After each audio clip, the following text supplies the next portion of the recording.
Welcome to the lecture on the famous FLP result. So the FLP result, the credit goes to three people, and I'll tell you in a second what the result is. But first, some honor is due to the people who have arguably discovered the most important result in distributed systems. So the people who deserve the credit are Michael Fischer, so that explains the F, Nancy Lynch for L, and Michael S. Paterson for P. So the FLP result basically says that to solve the consensus problem in a distributed setting, even if we have one faulty process, it is not possible. So the paper is titled Impossibility.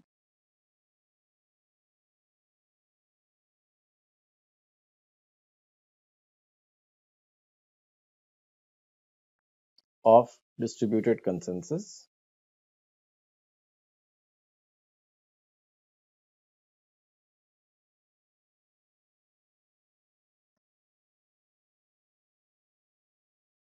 With one faulty process. So I will discuss in a second what exactly distributed consensus is and why exactly are we so bothered about it. So let me first discuss what is consensus and then what is distributed consensus. So consensus basically means that there are a set of processes and each process proposes a value. So let's say that they propose an integer. So one process, one of these circles which is a process, one of them proposes 4, then 9, let's say 3, 2 and 5. So consensus basically says it has two properties. So the first property would be one among the proposed values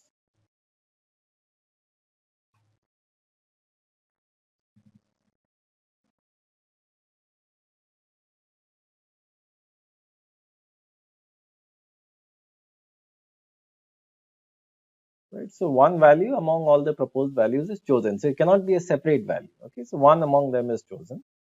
That is, and the second one is that everybody agrees. So this can be thought of as an agreement problem as well, something that everybody agrees.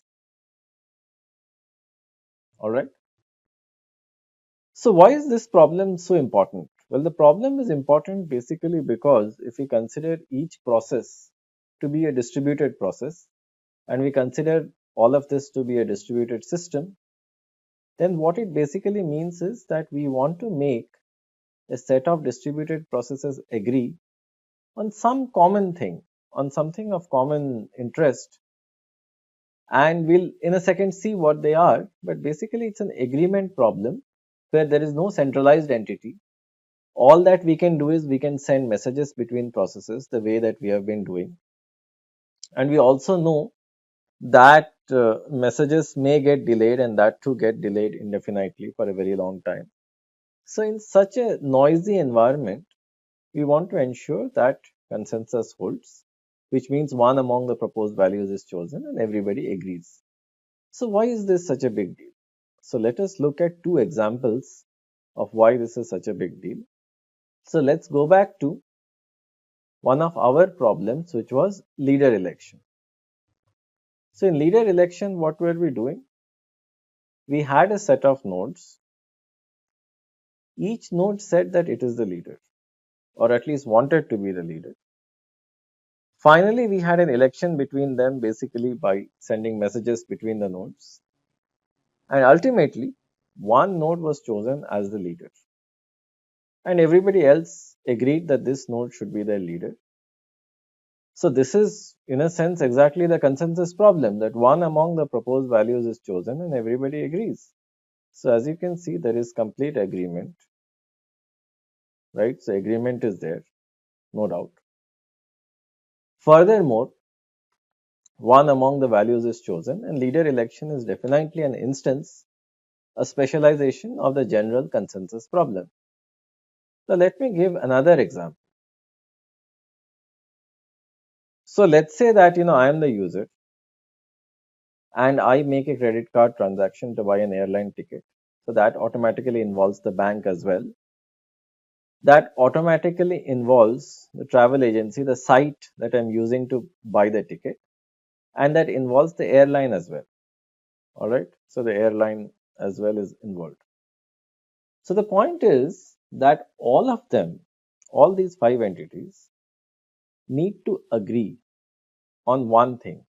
Either they agree to issue the ticket, all five of them. This basically means that if my money is deducted, then the ticket should be issued and I should have the ticket with me. It should never be the case that money has been deducted from my bank account or my credit card account, but my ticket is not there with me. That should not happen. And furthermore, it should also not be the case that all five of these entities, which means me, the credit card, the bank, the travel agency, and the airline, all five of us agree that I should be given the ticket, but ultimately it's not issued. That is also not allowed, because a consensus is to choose one value among the set of proposed values. All right, you can't parachute a value from somewhere else. So, which means that a broad agreement, a consensus like agreement is required. So, these are also called transaction commit systems, which we will study later, which form the core technology of most banking, finance, almost everything to do with distributed systems. This basic transaction processing system, even in large databases, is required. Again, what is the core problem? The core problem is a consensus problem. So similarly, it has been identified that a large number of problems in distributed systems and concurrent systems are essentially specializations of the mother problem, which is the consensus problem. As a result, the consensus problem has a very special place. Now, when we want to achieve a consensus, some sort of an agreement in a real world scenario, we will have faults in the sense we might have network links that die, we might have nodes that die, we might have indefinite delays, or we just might have slow machines. We just might have a machine which for some reason is congested, is taking too long to reply. So in such a scenario, the question is, can we achieve consensus? Can we achieve an agreement? Can nodes decide on something? So the answer is, it's an unfortunate answer, but the thing is, even if you have one faulty process, so we'll formally define what a faulty process is. But the idea is that even if you have one faulty process, the answer is no. It is not possible. And this is the famous FLP result, which is kind of the underpinning of most consensus systems as of today. And the sad part is that since it is not doable, nevertheless, a lot is done to kind of get close, which we will discuss in subsequent lectures. But we are starting from this somber note over here. So given the fact that we have described the consensus problem, let us now describe our system model, that under what kind of assumptions are we trying to solve the consensus problem. So of course, we assume that we have n processes. Between any pair of processes, so any pair of processes can communicate. So there is a channel between them. So we do assume reliable message delivery, in the sense messages are delivered correctly. Their contents are not modified. But it is just that messages may get indefinitely delayed. Nevertheless, no message is ever dropped.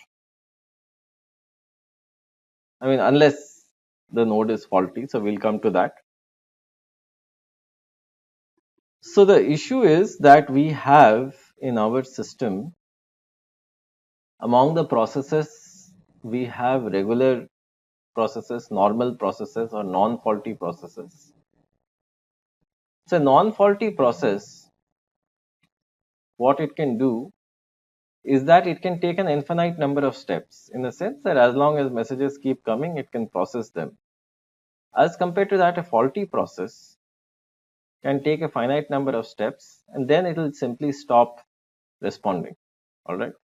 So you can say that it is slow or it is dead. So we have no way of differentiating. So we cannot differentiate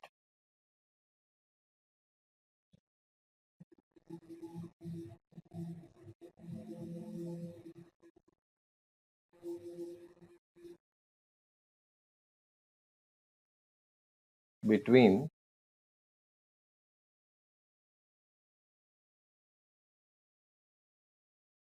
a slow process and between a slow and a failed process, a process which has failed. So it is not possible for us to differentiate between them. So as far as we are concerned, the process is slow, but whether it is slow or whether it has actually failed, that we don't know. All right. So given the fact that we have this, and then of course we have a channel, and another thing about the channel, the NOC, is that we can have out of order delivery in the sense that we don't have the FIFO property.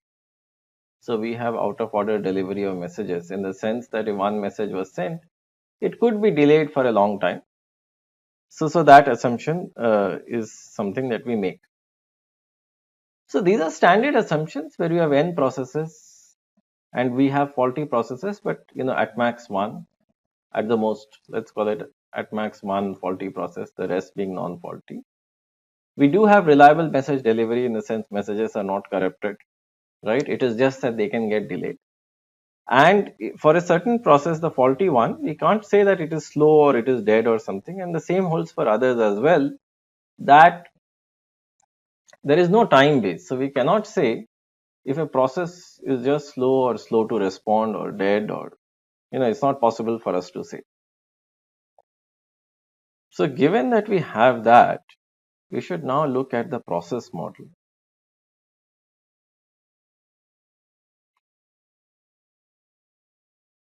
So the process model in a distributed system looks something like this. So every process in a distributed system gets a set of inputs, all right, and then it produces outputs, all right. So it has an internal state. So as far as we are concerned, what the process basically does is it is kind of like a finite state machine.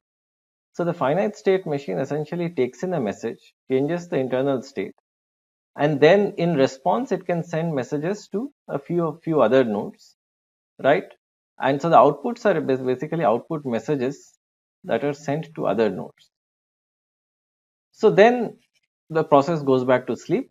So it's basically a finite state a finite state machine that is woken up by a message.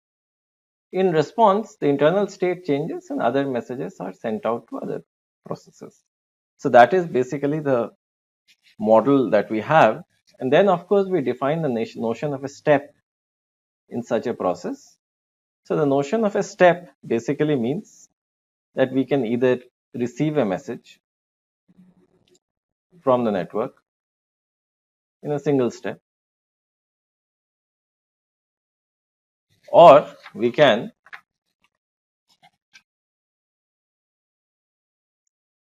send an arbitrary number of messages. So we can receive a message and it's assumed that we instantaneously update the state, or we can send messages.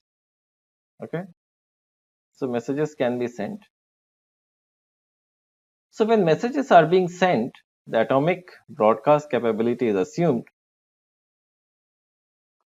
So the atomic broadcast basically says that if one non-faulty process receives the message, then all non-faulty processes will ultimately receive the message.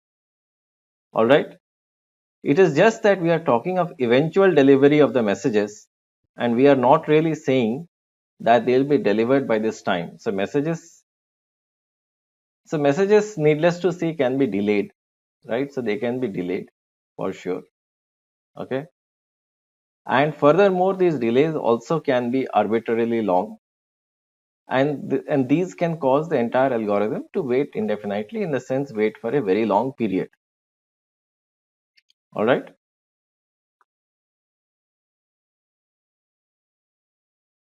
So given the fact that we have seen this, where message delivery times and even node response times are not deterministic, are not bounded. Here, as I said, out of n processes, one of them will be faulty. So faulty basically means that within the scope of the algorithm, or let's say in the protocol for all possible inputs, it will only take a finite number of steps, and at one point it will stop. It will just not take steps. To take steps basically means either receiving a message or sending a message. So receiving a message automatically includes processing it and changing the internal state. So that's the reason I'm not talking about changing the internal state as a separate step, but essentially the step is receiving a message from the network from some other node and sending messages. So both of these things might get delayed. So that's the reason a node may appear to be unresponsive to the rest of the system. So given that that is happening, let us now look at our consensus protocol. All right. So in the consensus protocol, for every process, this is the model that we assume.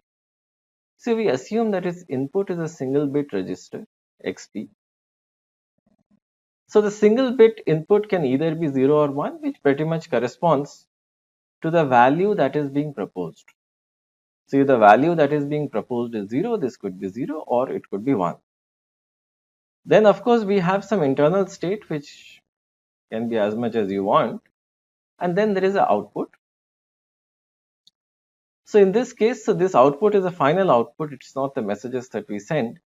So the final output is what we decided, right? So this is essentially a process as a part of the consensus algorithm. What it does, it takes in an input, sends as many messages as you want. Finally, the output has three possible values. The first one being the most interesting. So B means undecided. Okay. So undecided means that I have not decided on 0 or 1. So as far as I am concerned, the consensus has not been reached. And 0 or 1 are the regular 0 and 1. They mean that a consensus has been reached. So what our aim will be, or what we want to show, that if there is one faulty process which takes a finite number of steps the way that we have defined it and then appears to fail, all the processes, at least the non-faulty ones, they will appear to be undecided, in the sense they will not be able to make a decision. So what we further say is that we need not so also the other thing is, this is a write once register, in the sense that we cannot update its value. All right. So now, given this process model where we know what the inputs are and what the possible outputs are, let us look at how exactly processes will communicate. So processes will communicate by sending two kinds of messages between them. One is send p comma m. So in this case, p is a process ID rather, and m is a message.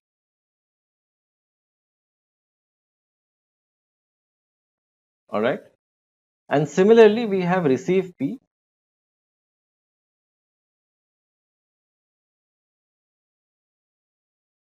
That is the other function that processes can call. So this basically means that we receive a message from process P. So again, P is the process ID.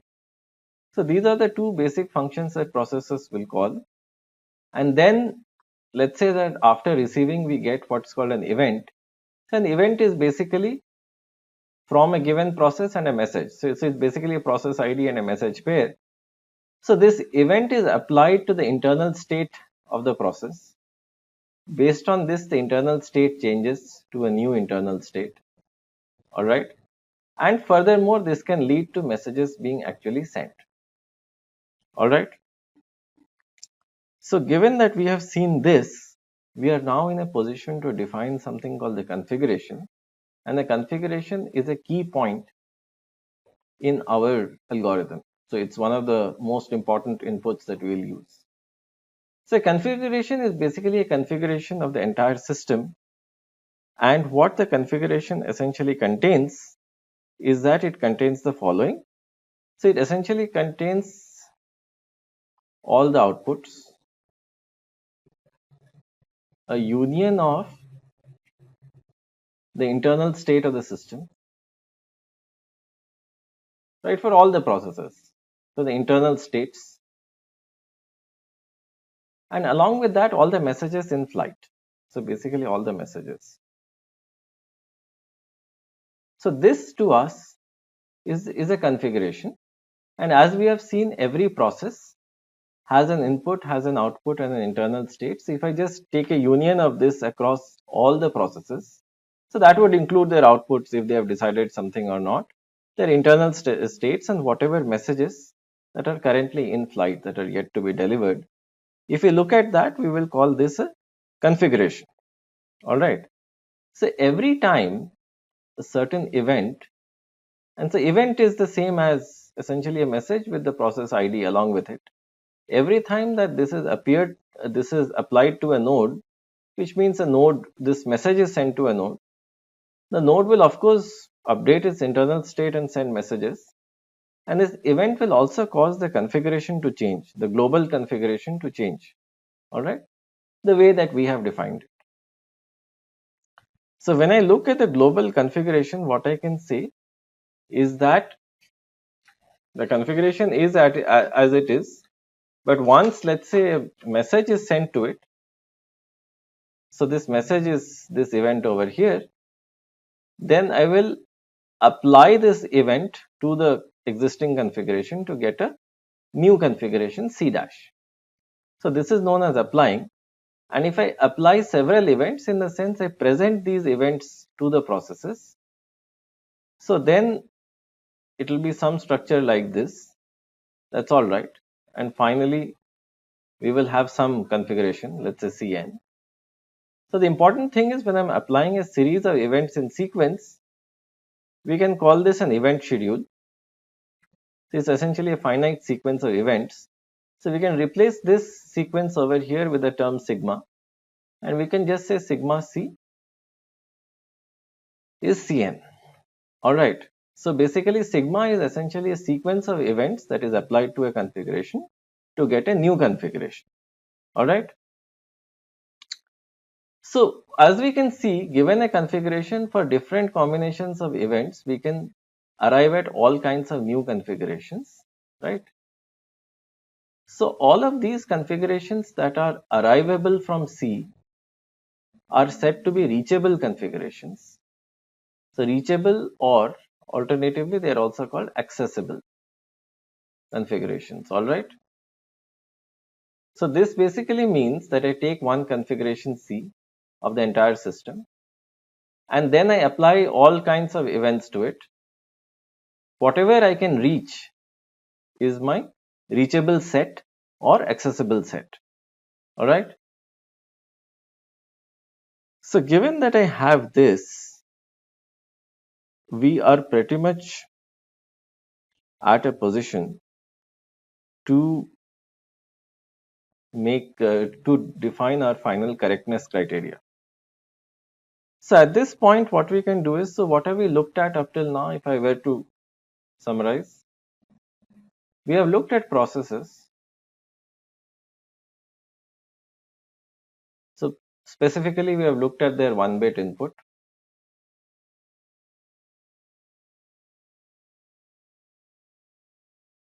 the output, which also includes the undecided state. That's very important. The internal state,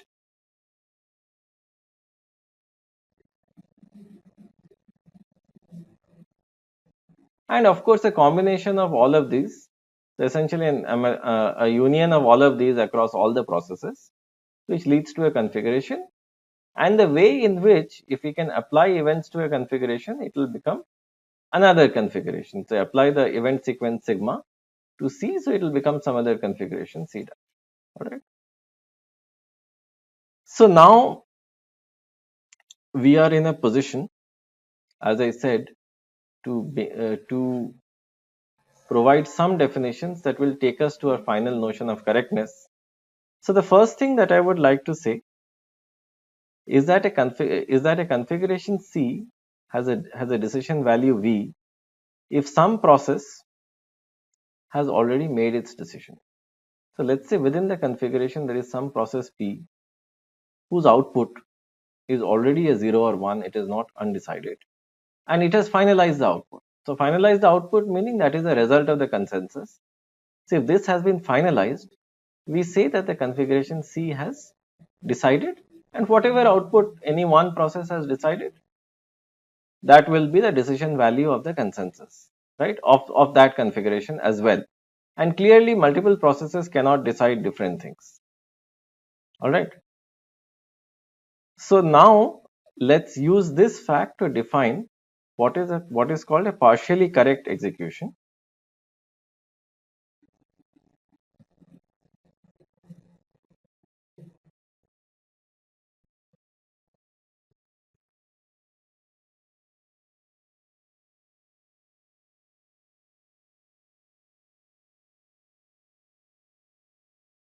So a partially correct execution has two properties. The first property is that no accessible configuration has more than one decision value, which means that if I start from an initial state, then no accessible configuration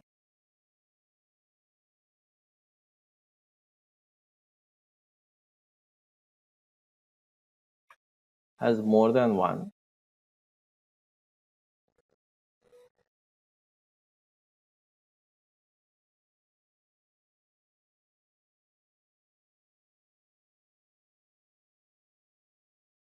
So this is something that we just said. So what we basically said is that, look, if let's say a configuration has more than one decision value, then there is clearly no consensus. So that is something that is not allowed. So this is property one. And the second property is like this, that let's say if I start from an initial configuration, then there is some accessible configuration that has decision value 0, and there is some accessible configuration that has decision value 1. All right.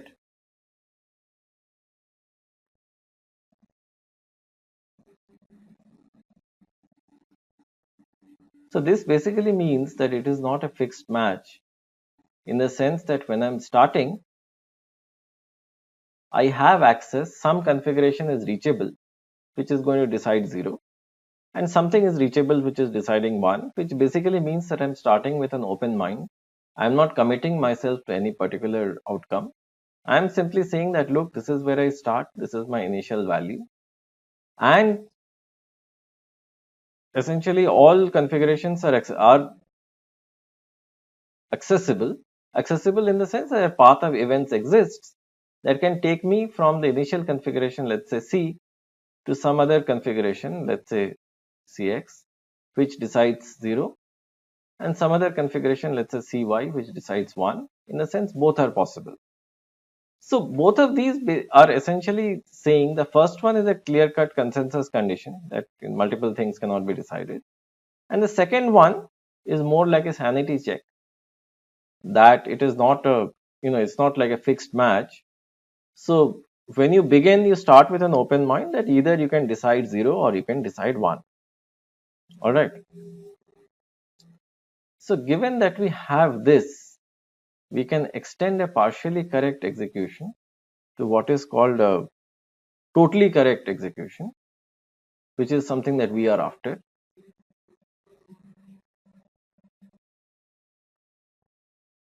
So let me write it down.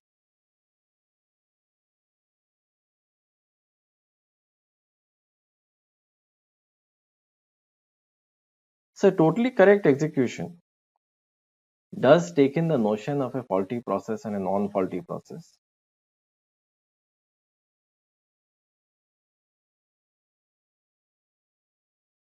So as we said, a process is faulty if it takes a finite number of steps, in the sense it does something and then abruptly stops, right? Or let's say stops for an infinite amount of time, or for a very large amount of time, such that everybody else concludes that it is virtually dead. So we will see what exactly this means in the context of our proof. But essentially the idea is that for a finite number of times it takes steps and then it basically stops. Whereas a non-faulty process, every time you send it an event, it will take a step, in the sense receive it and then send additional messages or something. So it will take a step the way that we have defined. Furthermore, we define the notion of an admissible run. A run is basically a sequence of configurations where we just present messages to them, and then we move from configuration A to B to C to D and so on. And so a run is the same as, let's say, the run of a program, where you start the protocol and the protocol runs. And the way that the protocol would run is that it would jump from one configuration to the next to the next. As we are generating more events, the nodes are consuming them and changing their internal states. So we'll be moving from configuration to configuration. And because messages are being sent and received, so this is called a run. So an admissible run is when basically all non-faulty nodes get the message. All right.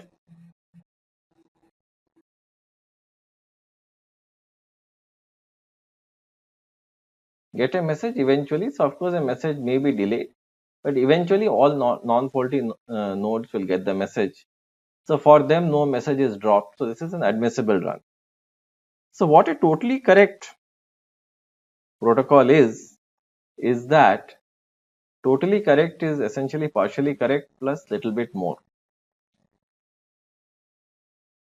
Totally correct is basically partially correct. Partially correct means that it makes sense in the sense that consensus is achieved, as we have seen over here. And furthermore, we start with an open mind. So we don't commit ourselves to one outcome, 0 or 1. And furthermore, every admissible, so this is, let's say first clause, and the second clause is that every admissible run, so admissible run is essentially a run of the protocol where all non-faulty nodes will get a message. So for them, no message is dropped. So every admissible run is a deciding run. So what this basically means is that if for every admissible run of the protocol, we finally reach a configuration that decides. Either decides 0 or 1, we don't really care. But finally, we do reach a configuration that decides the outcome, whatever it may be. All right. So in the presence of one faulty process, this is what a totally correct execution to us means, that the basic principles of consensus do hold, basic sanity checks hold, and furthermore, every admissible run is a deciding run, in the sense that every time we run the protocol, we ultimately end up with a decision. So what we would like to prove is that our protocol is not totally correct. In the sense, every admissible run is not a deciding run, which means that even if we run it for an infinite number of steps, ultimately we will not be able to decide. So our aim, if you would look at it in this proof, is basically to prove that our protocol is not totally correct.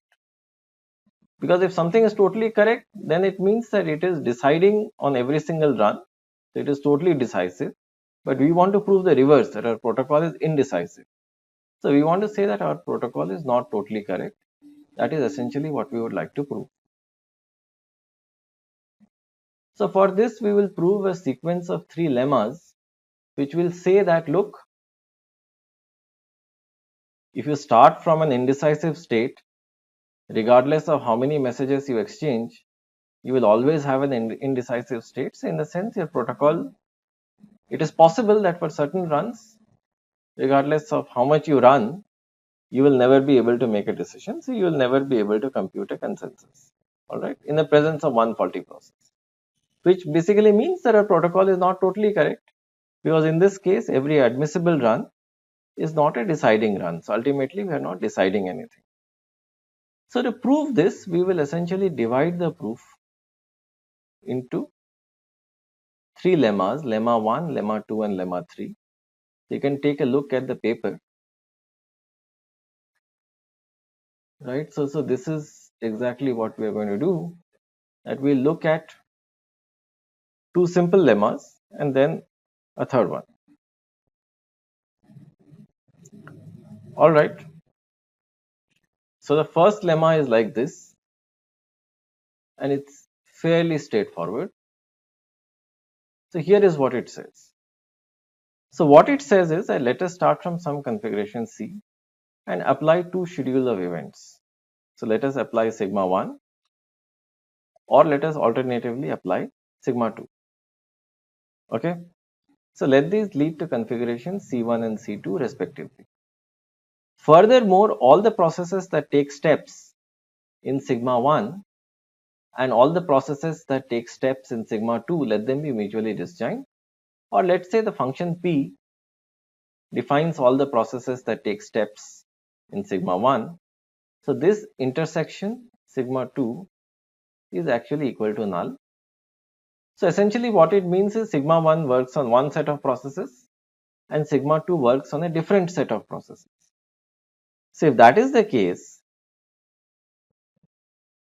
then what can be done is that we can apply sigma 2 to C1 and we can apply sigma 1 to C2. They will ultimately reach the same configuration C3. Because as far as C3 is concerned, the relative order of sigma 1 and sigma 2 doesn't matter, because the processes themselves are disjoint. So it doesn't matter. There is no exchange of information between them. So that's the reason here this appears to be commutative, in the sense you either apply sigma 1 first and then sigma 2, or you apply sigma 2 first and then sigma 1. It doesn't matter. We ultimately reach the same point. So this basically means that the processes are disjoint. So disjoint processes in a sense imply commutativity of operations.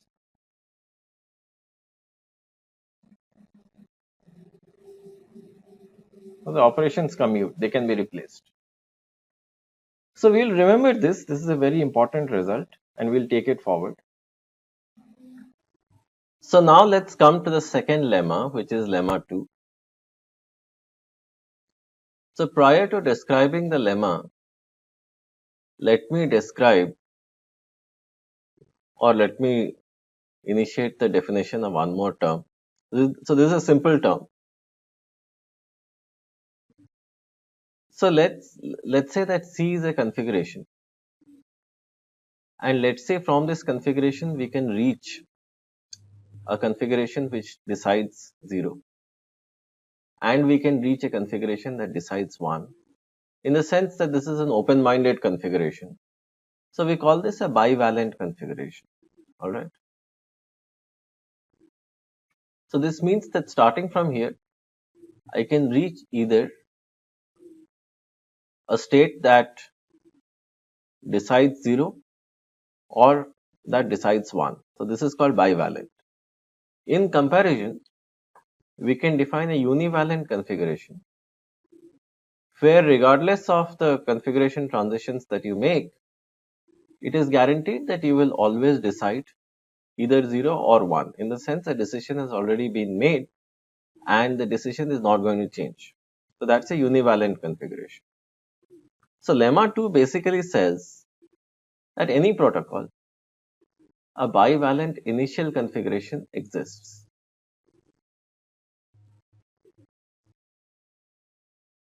Okay, initial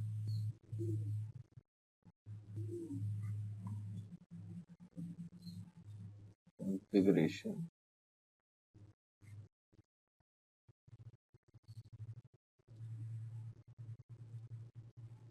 exists. All right. So let us assume to the contrary that this is not the case.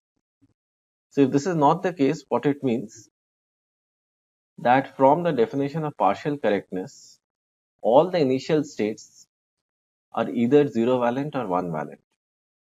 All right. So if you don't have a bivalent state, then so I'm using state and configuration interchangeably. So it basically means that when you are starting, right? So when you are just starting the protocol, what we said from partial correctness is that it should be possible in some runs to decide 0, in some runs to decide 1. In a sense, it should not be a fixed match that we always decide 0 or always decide 1. So then, of course, there are two ways that this can be interpreted. One way is that our initial configurations itself are bivalent, in the sense depending upon who sends what messages, we can either proceed towards ultimately deciding 0 or deciding 1. That is one way of looking at it. But let's say that in this case, this is what lemma 2 is trying to prove, that a bivalent configuration exists. But let's assume that it doesn't exist. Then another way of looking at partial correctness is that the initial configurations itself are either 0 valent or are 1 valent. Fair enough? So if initial configurations itself are 0 valent and 1 valent, so this will basically mean, since we are assuming to the contrary and we want to prove by contradiction, this will essentially mean that from partial correctness, that all the initial configurations are univalent, and furthermore, there has to be at least one such configuration which decides 0 and at least one such configuration that decides 1. In a sense, all of them cannot be deciding 0 or cannot be deciding 1. So given this, let's look at what an initial configuration is. So when we are starting the protocol, we have not sent any messages, there is no internal state, nothing.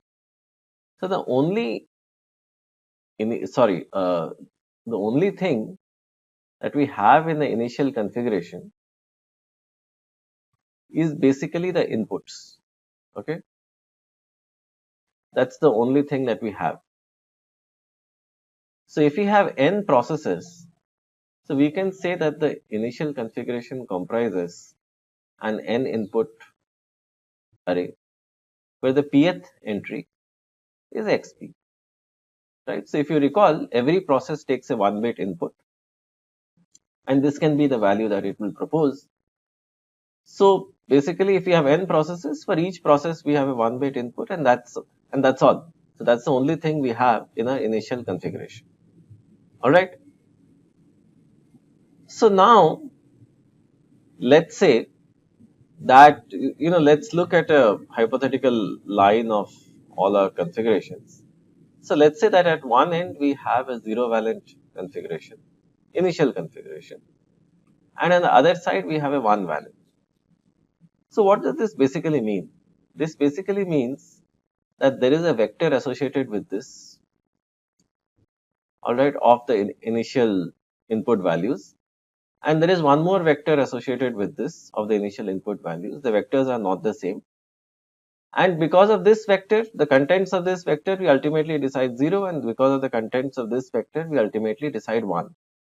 So let us do one thing. Let us approach this configuration from this by gradually flipping 1 bit each, right? So then let's say the Hamming distance is k, we need to flip k bits to reach this configuration from this one. So as we keep on flipping bit after bit after bit, ultimately we will reach two configurations where we make the 0 to 1 transition. So let us say that we reach a configuration C0, that is 0 valent, and we reach a configuration C1, that is 1 valent, and the only difference between C0 and C1 in terms of their input vectors will be a process P, right? And the rest of the bits will be the same. The only difference will be in a given location, let's say for process P. So let's say this has some value and this has a complement of that value, but the rest of the bits will exactly be the same. So if this is the case, and there are two such configurations that are essentially 1 bit apart, and basically for process P the inputs are different, so let us use this as a starting point. All right. So what do we have? So let me again retrace our journey. So the lemma 2, we had to prove that a bivalent initial configuration exists. We assume that to the contrary, let's assume that it does not exist. If it doesn't exist, then by partial correctness, which holds, all our initial configurations are now univalent, but by partial correctness, some have to decide 0 and some have to decide 1. Furthermore, what we said is that in the initial state, we just have one bit per process. So the initial configuration is just an n bit vector.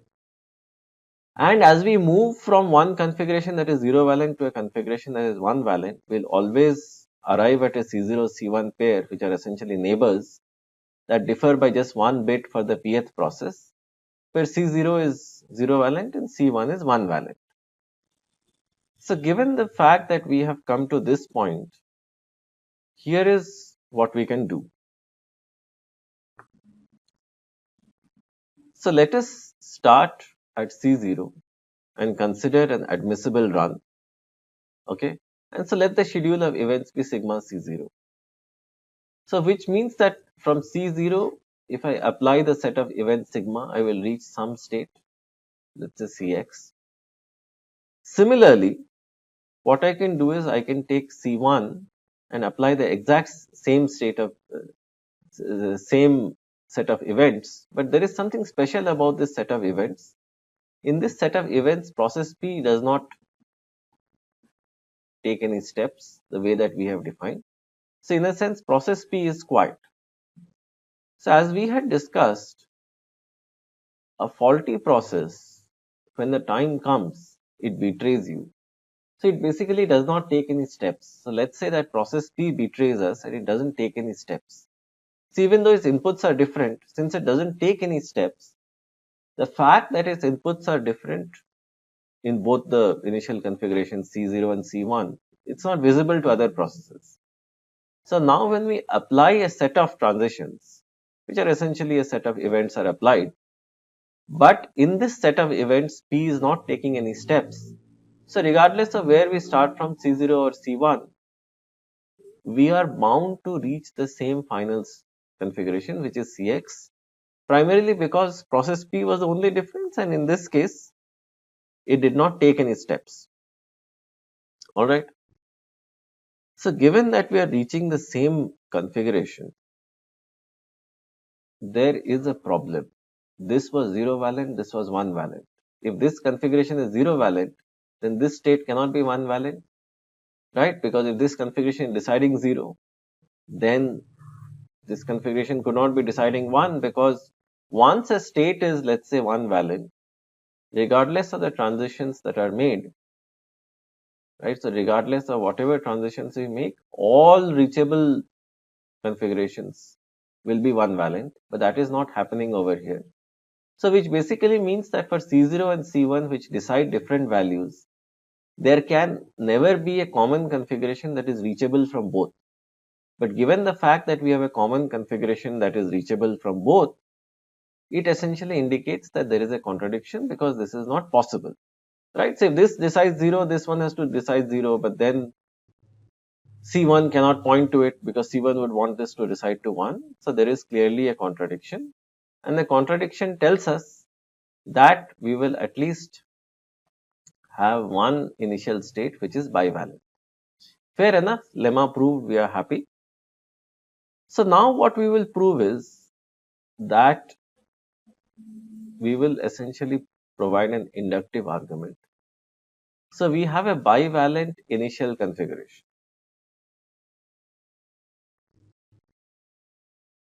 Okay. So bivalent basically means that it is open-minded, in the sense it has not made up its mind whether it is going to decide 0 or 1. Alright, so then it's an open-minded configuration, it's undecided. So we will now prove that given an initial state is undecided, it is possible that after we apply a set of events, we will still arrive at an undecided state.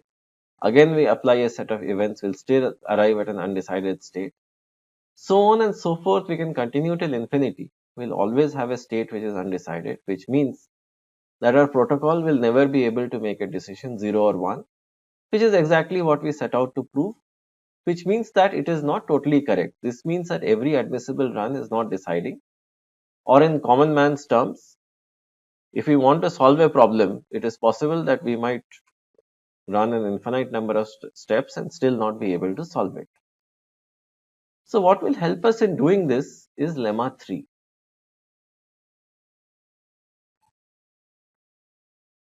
So what does lemma 3 say? So lemma 3 says let C be a bivalent configuration. Furthermore, let us consider an event of the type P comma M, which means there's an event destined for process P with message M. So let this be applicable to C. Then let the set B be all the states, all the configurations that are reachable from C without applying E.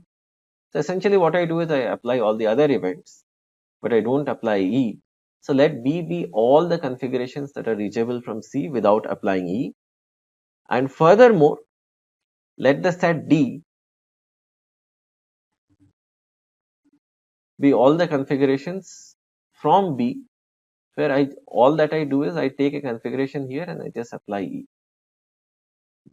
right? So given the fact that E was applicable to C, right, which is the initial configuration,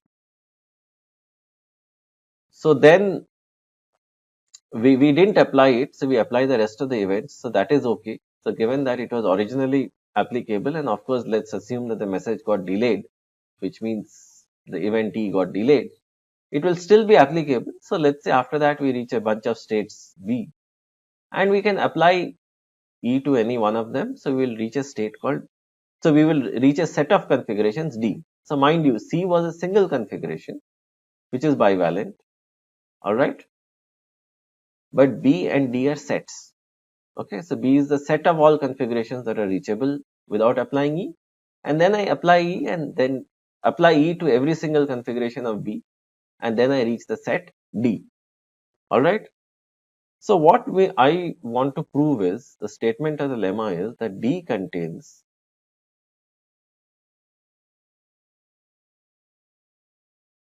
a bivalent configuration. That is what I would like to prove.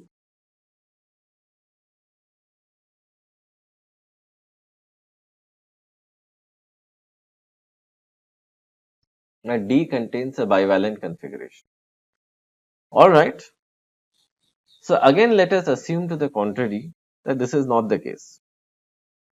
So if this is not the case, what is the proof by contradiction assumption? That D contains only univalent configurations. Fair enough. So this is what we are setting out to disprove.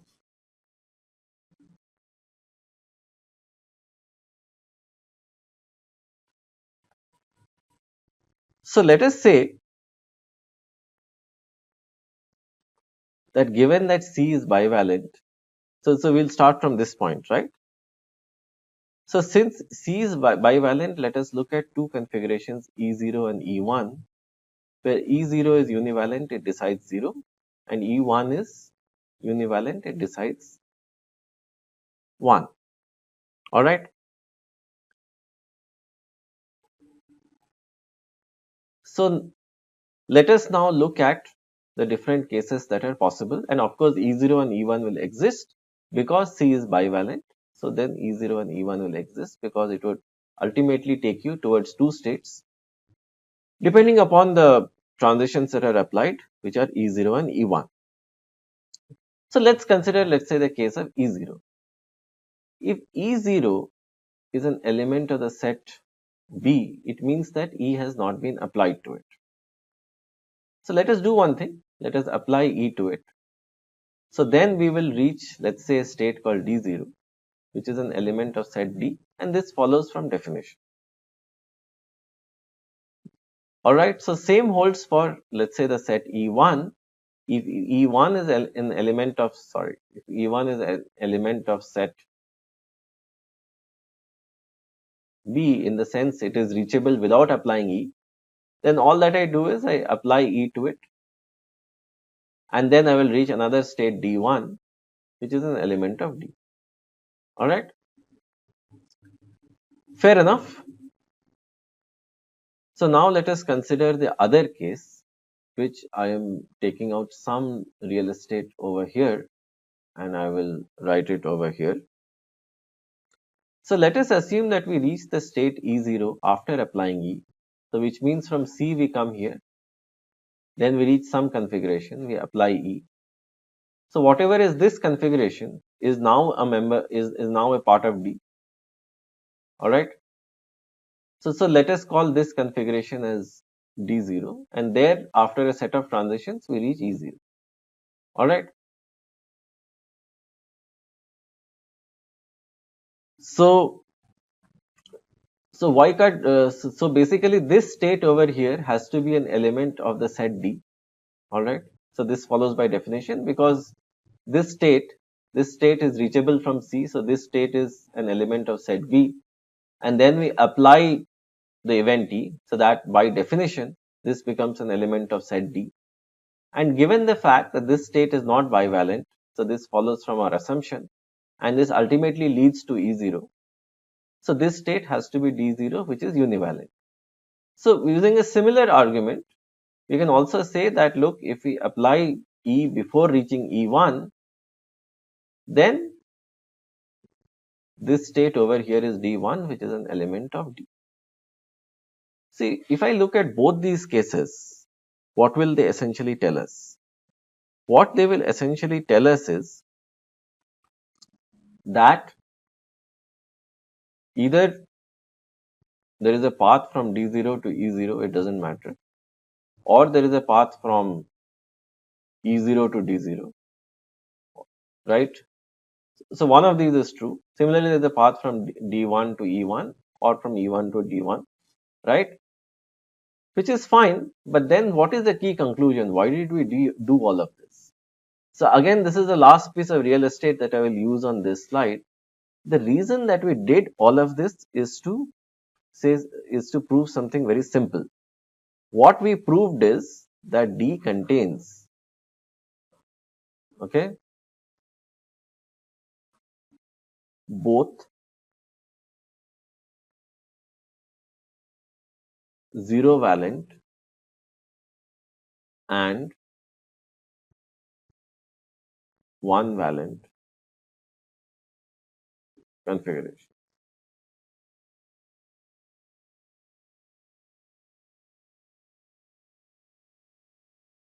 That is what we were able to prove, that the set D, it contains both zero valent as well as one valent configurations. And how are we able to prove that? So let me again go back. So we said that, look, state C is bivalent. This means that two states E0 and E1 would be reachable from C, where E0 decides 0 and E1 decides 1. So from our definition, we took two cases. So let us assume that to reach E0, we didn't apply E. Then there is a state D0 in D and a state D1 in D, where D0 decides 0 and D1 decides 1. And then we looked at the other case, that let's say we apply D to come to E0. Then also there are two states in D, right?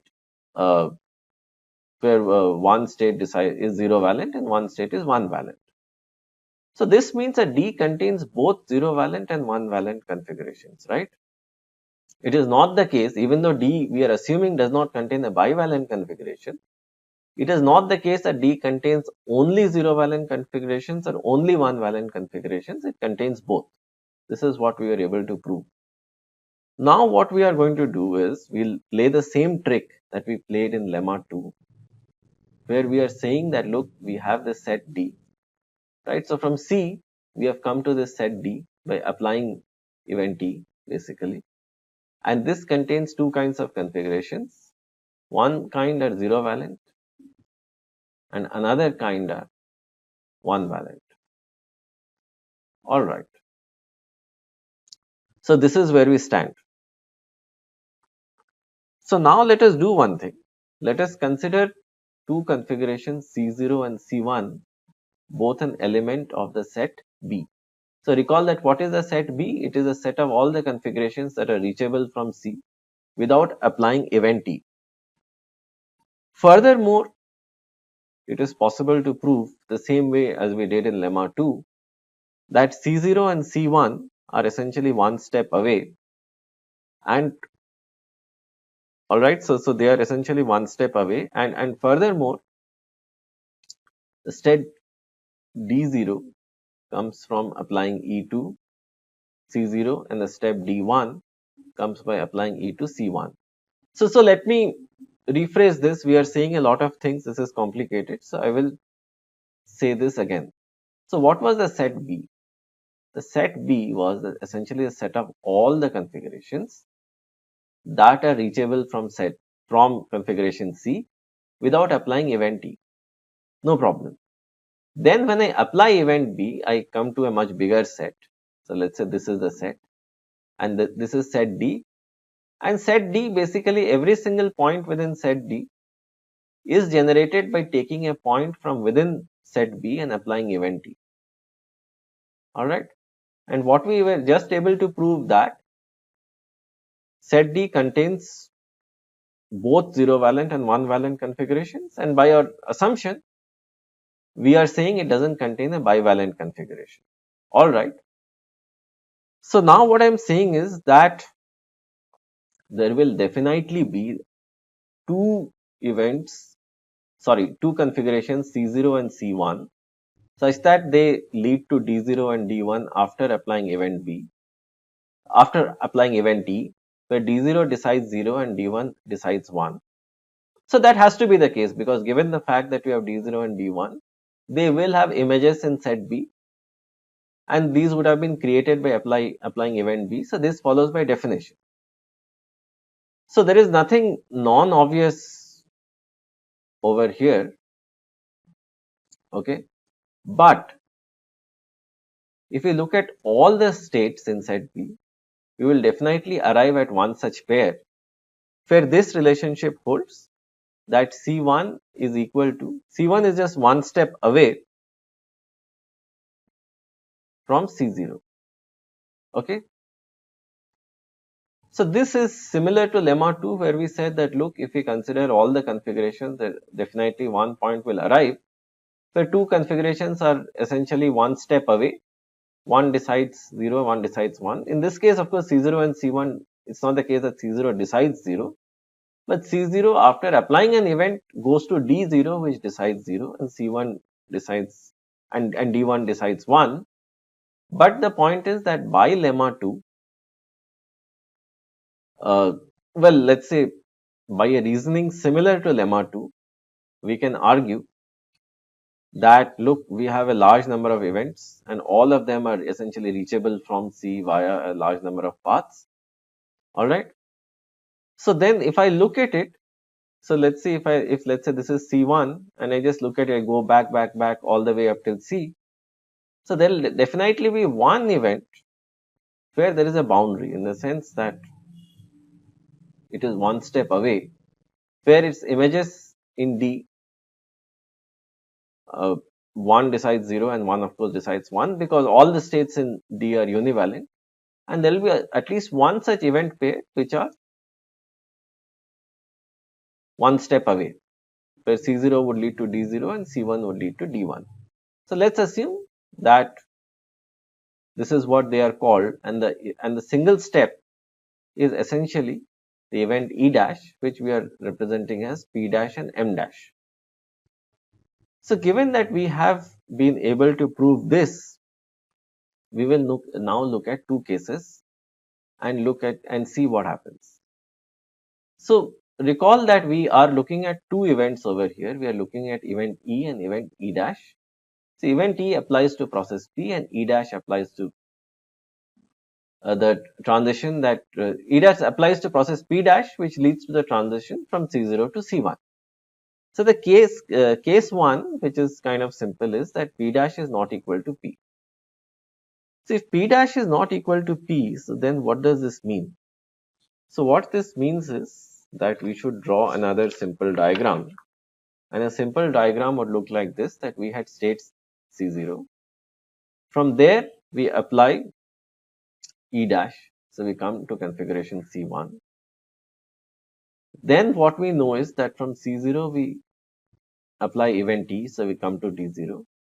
And similarly, from here, we apply event E and we come to D1. All right. So now here is the fun part. Given that E and E dash, they are disjoint, right? So E is working on process P and E dash is working on process P dash. So by lemma 1, commutativity would hold because the process sets are disjoint, which basically means that if I apply E dash to D0, then I should be able to come to D1, right? And herein lies a contradiction because any transition from a zero valence state will never take us to a one valence state, but this appears to be happening. Given the fact that this appears to be happening, this is a contradiction and this is not possible. Okay, so we clearly have a contradiction over here and this is definitely not possible. So if this is not possible, right, what we shall do is we shall consider the other case in which is case 2 where P is equal to P dash, right? So in the other case when P is equal to P dash, let me write it over here.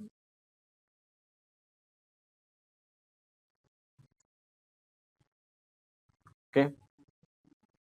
So again, let us draw a few diagrams. So we have C0. So we apply E dash to it. We come to C1. Okay. Then we apply E to it. So we come to D1. Similarly, what I know is that I apply E to C0 and I come to D0. So this is the information that I have. And furthermore, I know that both E and E dash are actually working on the same process. Alright. So let us do one thing. So this is where again the notion of our faulty process will come in. So let us consider a run sigma where P does not take any steps. So as I said, a faulty process betrays us at the right time. So let us assume that P does not take any steps. Okay. And so let us consider one such run. Okay. So in this run, given that P does not take any runs, so let this be a deciding run because the point is that we don't know for how long P is not going to take steps.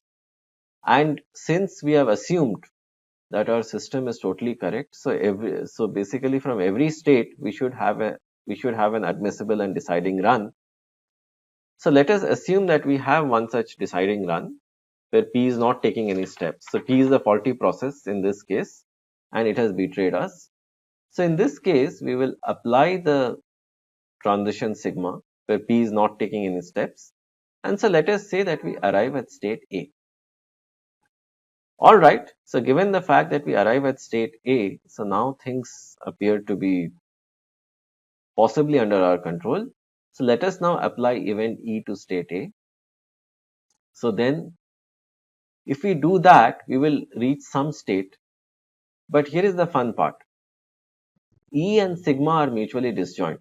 So which basically means in E only process P takes steps and in sigma process P does not take any steps. So they are mutually disjoint. So nothing stops us from applying sigma to D0 as well. And if we do that, given that D0 is univalent, the state here will also be univalent. Alright. And so basically this state will be E0. So no problem. Let us do the same thing on the other side. So let us first apply E dash. Okay. And then let us apply E.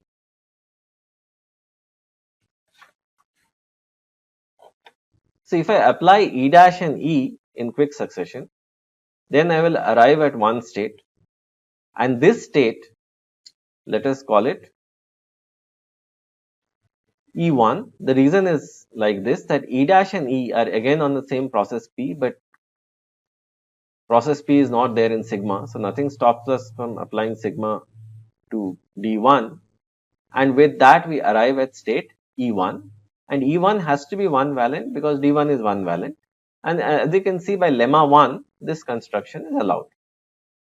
So just take a look at this once again. What we have done is that sigma, as far as we are concerned, is an admissible decidable run. And this exists because we have assumed that our protocol is totally correct. And from every configuration, an admissible deciding run exists. All right. So then the thing is that if that is the case, then we can do this construction, and what we see is that from state A, we can reach a 0 valence state and we can reach a 1 valence state. This means that state A is bivalent. And right, so this means that state A is bivalent, but this is not possible since the run to A is deciding. So since sigma is a deciding run, A cannot be a bivalent state. Consequently, we have a contradiction over here because this goes against our assumptions. So given the fact that this goes against our assumptions, lemma 3 as we have written, that stands proven, where we said that D also contains a bivalent configuration. Alright, because we looked at two cases and the two cases are over here, one case is over here and one case is over here. In both the cases, we arrived at a contradiction. So this essentially means that as per lemma 3, D contains a bivalent configuration. Alright. So now we are almost done. There is nothing much that we need to do other than spend some amount of time on the next slide. So here, what did we do? We said that look, at the beginning, you will have a bivalent configuration. So think of this as the base case of the induction. Then we said that let's say if we consider an event T, which is applied to process P.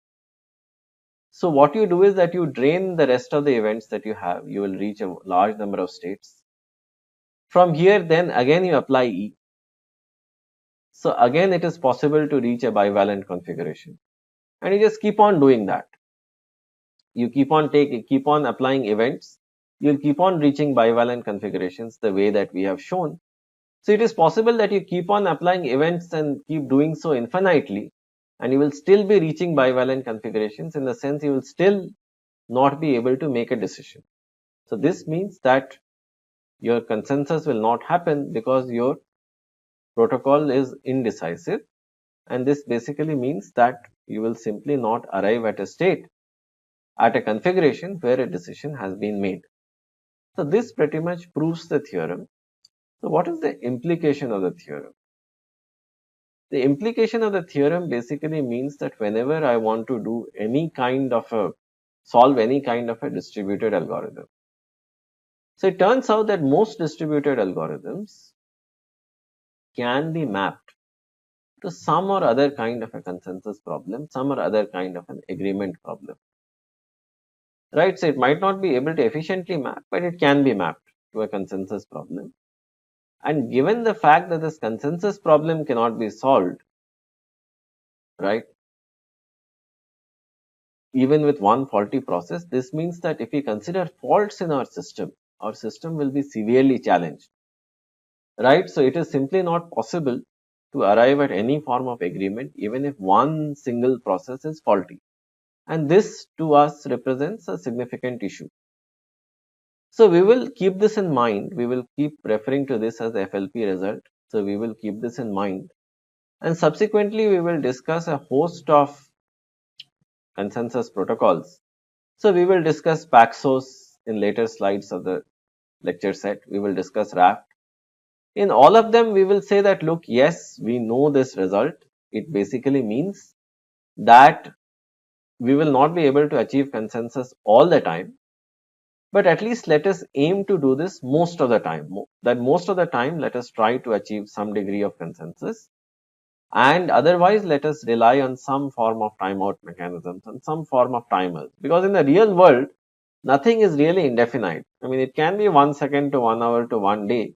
But with some additional timing mechanism, we can do better. Right? So nothing is theoretically asynchronous. So, but of course, the FLP result kinds of gives us a hard lower bound of what is doable, or rather what is not doable.